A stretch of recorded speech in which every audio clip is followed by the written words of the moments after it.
Vamos agora à primeira teoria quântica desenvolvida por Bohr para explicar o espectro atômico discreto do átomo de hidrogênio.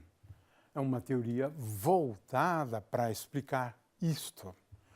É o que chamamos hoje de átomo de Bohr, ou seja, a concepção de Bohr sobre a estrutura atômica, né? E como ele deu conta de explicar aquele espectro. Foi, claro, merecedor do prêmio Nobel, porque o trabalho dele é absolutamente fantástico, né? Muito bem, esse era o problema que o Niels Bohr se dedicou a ele. Explicar, por exemplo, essa parte do espectro do átomo de hidrogênio na região do visível, por exemplo, né? Mas veja, é um espectro discreto, novidade, na verdade, né? Muito bem, ele começou adotando o modelo de Rutherford, que foi, ou que fora descoberto 2 anos antes, porque esse trabalho dele é de aproximadamente 1913, essa teoria dele, e Rutherford desvendou a estrutura do átomo em 1911. Então, ele começou por esse modelo clássico do átomo. E começou com uma hipótese bem simples, e depois foi melhorada, mas não vamos ao caso agora. A primeira hipótese que ele fez foi esta aqui. Qual a hipótese? É que os elétrons se moveriam em órbitas circulares. Pode ser esta aqui, pode ser essa outra órbita circular, essa outra órbita circular. Então, é um modelo planetário. Modelo planetário, né? Então, o elétron iria se movimentar em órbitas circulares, mantendo, portanto, um conceito clássico e baseado na estrutura, né? Claro que o átomo de hidrogênio, ali eu tenho um próton, o elétron girando em torno do próton. Aqui eu tenho um próton, isso é um átomo de hidrogênio, né? Muito bem. Agora, coisas bem sabidas, né? A energia do elétron, ela é dada pela energia cinética do elétron, mais energia potencial do elétron, que é negativa, porque o próton tem carga igual a do elétron em módulo, mas sinal oposto. Então, veja, essa aqui é a energia potencial, que depende de 1 sobre R. R é esse raio aqui, ou essa distância, já que a órbita é circular, né? Aqui não há necessidade de impor órbita circular, isso aqui é geral, né? Mas para a órbita circular acontece uma coisa interessante, né? Que é, você analisa, né,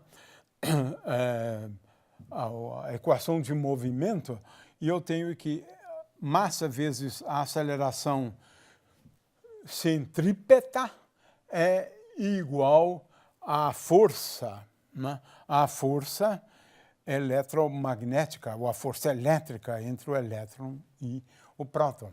Então, o que eu tenho aqui é exatamente isso.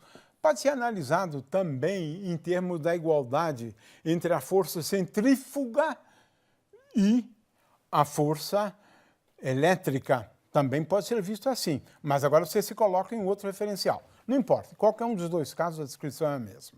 V aqui é velocidade. Outra coisa curiosa é que no movimento circular, né, a energia cinética, né, ela é igual à metade da energia potencial. Agora, é claro que módulo, né, porque ela é menos, porque a energia potencial é negativa, né? Então, a conclusão é que, no caso do movimento circular, a energia do elétron é igual à energia potencial, né, que é esta aqui, dividido por 2. Então tem um 8 aqui, e essa energia é negativa, claro, que é estado ligado, né? É sempre assim. Se eu preciso dar energia para o elétron, para arrancar o elétron. Então ele tem uma energia negativa, né? Então é isto, essa expressão para energia. Vamos então acompanhar, porque isso é relativamente simples. Aí Bohr teve uma ideia realmente muito interessante, que é a seguinte: ele procurou escrever a energia em termos dessa grandeza física aqui, que é o momento angular. Aqui, é claro, que estamos falando aqui da componente Z do momento angular, mas o momento angular aqui só tem componente Z. Então, eu vou colocar L aqui, tá certo? Mas é componente Z. Né? É M vezes R, né? Ou R vetor P. Né? P é M vezes V. Em resumo, é isto. Né? R é essa coordenada aqui, no caso, é o raio da órbita circular. Então, às vezes, eu uso R aqui como o raio da órbita circular. Então, agora, também, a partir daquela equação anterior, ele pode escrever que L2 é dado por essa expressão. E eu concluo, portanto, que 1 sobre R, o inverso do raio, se escreve assim em termos do momento angular. Se escreve assim em termos do momento angular. Ora, consequentemente, vamos resumir tudo assim. Né? Tudo assim. A energia é dado por esta expressão. Veja, tem uma grandeza física aqui ao quadrado, vezes a massa do elétron, dividido por 2. E agora é o pulo do gato. A energia é escrita como 1 sobre L ao quadrado. Isso na teoria clássica, sem problema algum. É sempre verdadeiro. Agora vem a hipótese importantíssima, feita por Bohr. Essa hipótese, ela depois foi deduzida com base em regras de quantização. Mas, no momento, vamos esquecer as regras, porque eu vou falar sobre elas daqui a pouco. A ideia de Bohr, ele obteve isso a partir da sua regra de quantização. Né? Ele concluiu que o momento angular deve ser dado por um número n vezes h sobre 2π, h cortado. Ele deduziu isso. Ou seja, o momento angular, nessa teoria, é quantizado. L é igual a um número inteiro vezes o quantum do momento angular, que no caso é h cortado. Ora, essa aqui é a hipótese fundamental feita por Bohr e que fez toda a diferença. Porque agora, veja só, eu substituo na expressão para energia e que coisa fantástica! Obtenho que a energia é igual a menos E0 sobre n ao quadrado. Ora, quem é n aqui? N é igual a 1, 2, então n igual a 1, 2, 3 e assim por diante. Olha só! Isso valeria e valeu mesmo o prêmio Nobel. Obteve que o espectro do átomo de hidrogênio é igual a E0. E olha só que coisa curiosa. Esse E0, ele depende da carga do elétron, a quarta potência, da massa, do H. A H constante de Planck, H aqui é constante de Planck, H ao quadrado, 8ε0 ao quadrado. Tudo dá para calcular. Calculando, esse E0 é menos 13,6 elétron-volts. Olha só que coisa fantástica. Calculou E0. E, portanto, o espectro do átomo de hidrogênio seria esse. Esse aqui é o nível para n igual a 1, esse aqui para n igual a 2, para n igual a 3. Né? O zero está lá em cima, tá certo? E assim por diante. 3, né? 4. Ou seja, de acordo com Bohr, o átomo de hidrogênio teria um espectro quantizado. Quantizado não no sentido de n vezes alguma coisa, no sentido de que as energias podem ser colocadas em correspondência com um conjunto de números inteiros, as energias. Né? Esse número n, que é conhecido como o número quântico principal hoje. Esse é o número quântico principal, né? Olha só. De forma que essa foi a primeira hipótese, né, feita por Bohr, né? A segunda, né, é esta. É agora o pulo do gato, né? Ele disse o seguinte: eu tenho aqui órbitas circulares.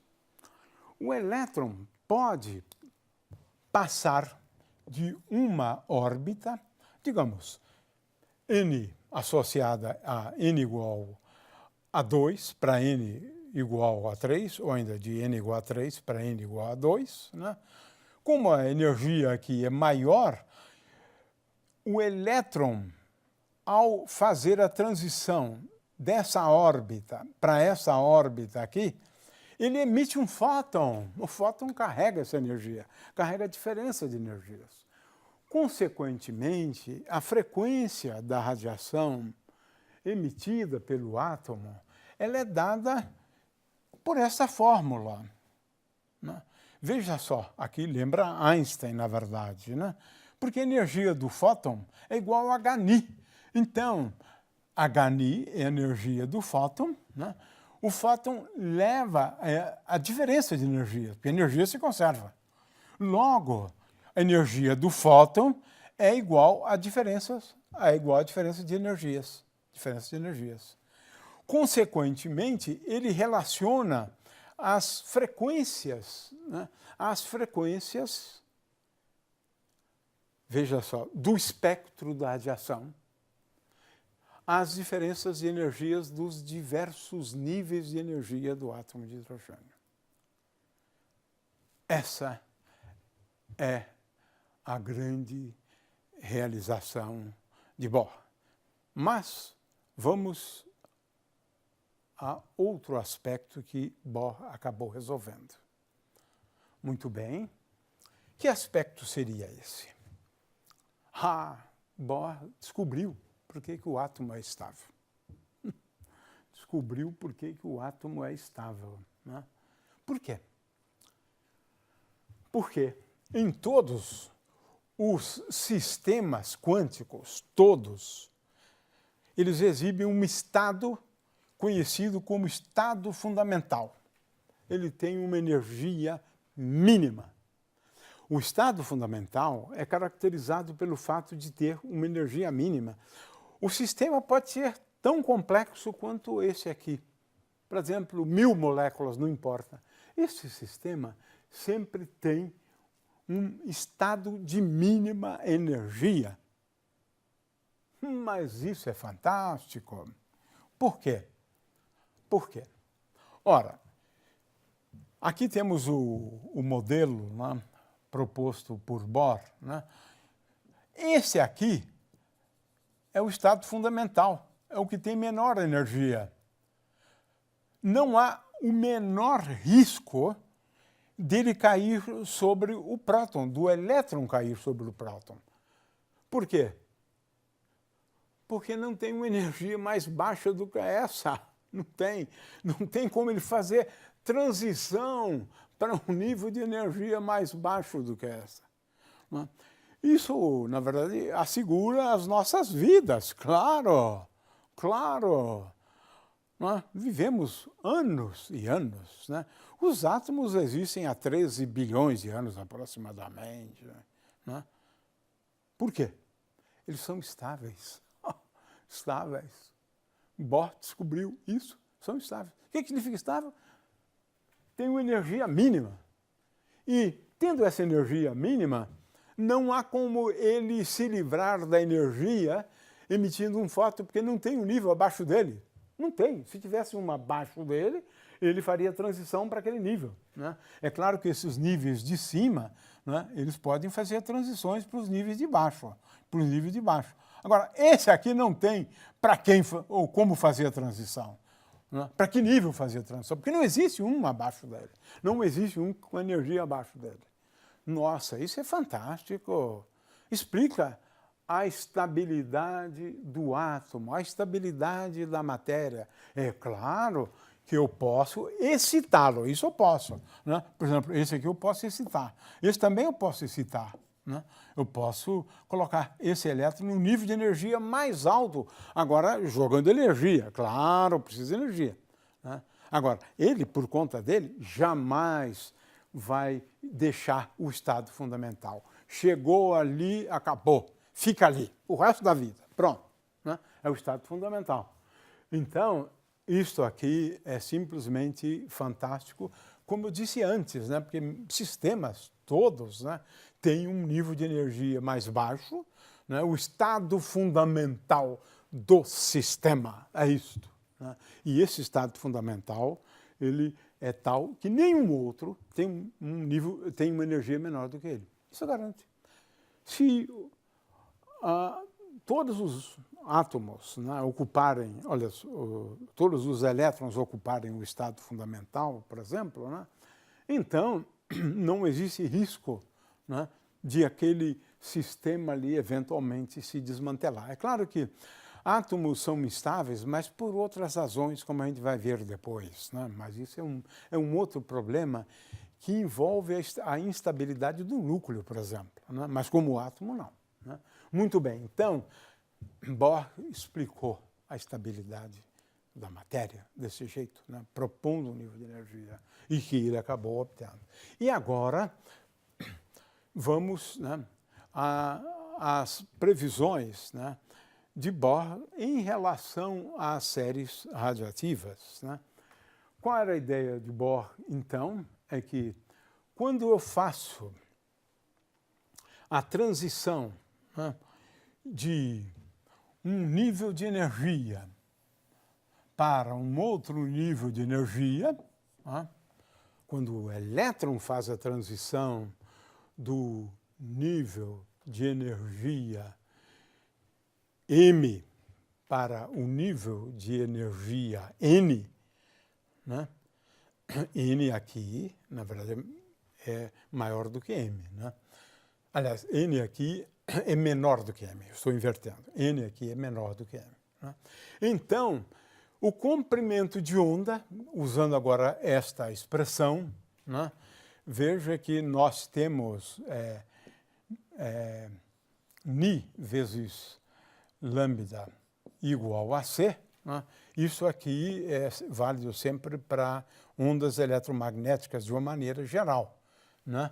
E também nós já sabemos, né, que Hni é igual a H vezes Ni é igual à diferença de energias, ΔI, né? ΔI. Consequentemente, agora eu posso escrever uma expressão para 1 sobre lambda, porque a expressão para a frequência seria esta aqui. Mas para 1 sobre lambda, que é o que o pessoal media e tinha aquelas expressões, para 1 sobre lambda a expressão é simples. É aquela energia lá, né, E0, que eu estou colocando aqui, dividido por HC, 1 sobre N2 menos 1 sobre M2. Né? A transição de um nível M para um nível M vai me levar à emissão de um fóton cuja frequência de onda é dada por essa expressão aqui. Olha aqui o primeiro tento que o Bohr marcou. Porque agora ele tem uma expressão para a constante de Heisenberg, que era uma constante fenomenológica. Essa constante é dada por esses números todos aqui. Né? Tem que substituir H ao cubo, C. Eu imagino a satisfação do Bohr quando ele determinou essa constante, né? Com base na carga do elétron, da massa do elétron, 1 sobre ε0 ao quadrado, C. Olha só que coisa fantástica. Ele obteve a constante de Heisenberg. E agora pode explicar, claro, todas as séries, né? Por exemplo, vamos então agora analisar as séries radiativas, né? A de Lyman, né? O que a gente tem? De acordo com a teoria de Bohr, ela se explica por conta da transição do elétron de níveis de energia acima de N igual a 2 para N igual a 1. Está aqui. Uma possibilidade, a outra possibilidade, a outra possibilidade, a outra possibilidade. Consequentemente, os comprimentos de onda são dados por essa expressão. Deduziu a expressão de Lyman, de 1890. Agora ficou fácil deduzir as demais, claro. Né? A de Balmer. Né? O que a gente tem agora? Vamos considerar um nível associado a n igual a 2. O nível de energia dado por essa expressão aqui. Né? N igual a 2. Aí tenho transição do nível n igual a 3. Tenho a transição do nível n igual a 4 para o nível n igual a 2, a transição do nível n igual a 5 para o nível n igual a 2, 6, e assim por diante. Temos aqui, portanto, a explicação para a série de Balmer. Né? É claro que aí já ficou fácil para vocês entenderem. Né? A série de Paschen, o que acontece, né, é que nós temos transições para o nível n igual a 3, dos diversos níveis. Nível n igual a 4, nível igual a 5, a de nível igual a 4 é esta aqui, nível igual a 5 é esta aqui, e assim por diante. Né? Tenho aqui, então, já as 3 séries. Né? As séries de Brackett e Pfund é só realmente fazer o mesmo raciocínio. Né? O fato é que Bohr mereceu, e muito, o prêmio Nobel, né, por ter proposto um modelo tão simples quanto esse. Mas agora, pasmem, quando a gente resolve a equação de Schrödinger, os níveis de energia do átomo de hidrogênio são exatamente aqueles obtidos por Bohr, utilizando uma teoria bastante simples. O fato é que essa foi uma das grandes realizações de Bohr. Né? Ou seja, como é que entendemos isso hoje? Se você lançar mão da mecânica quântica não relativística, da equação de Schrödinger, você vai obter o mesmo resultado, agora, dando muito mais trabalho para entender. É claro que quando você lança a mão da equação de Schrödinger, você não entende apenas essa estrutura dos níveis de energia como sendo uma estrutura quântica. Você entende toda a estrutura quântica em termos não somente do número quântico principal, que é n, que é este aqui, mas outros números quânticos. Né? De forma que aí você entende, com uma teoria quântica, toda a estrutura quântica do átomo de hidrogênio. Agora, os níveis de energia que você obtém depois de fazer todas essas contas são exatamente esses, e você então consegue fazer a previsão, né, para todas essas séries exatamente como foi feito por Bohr.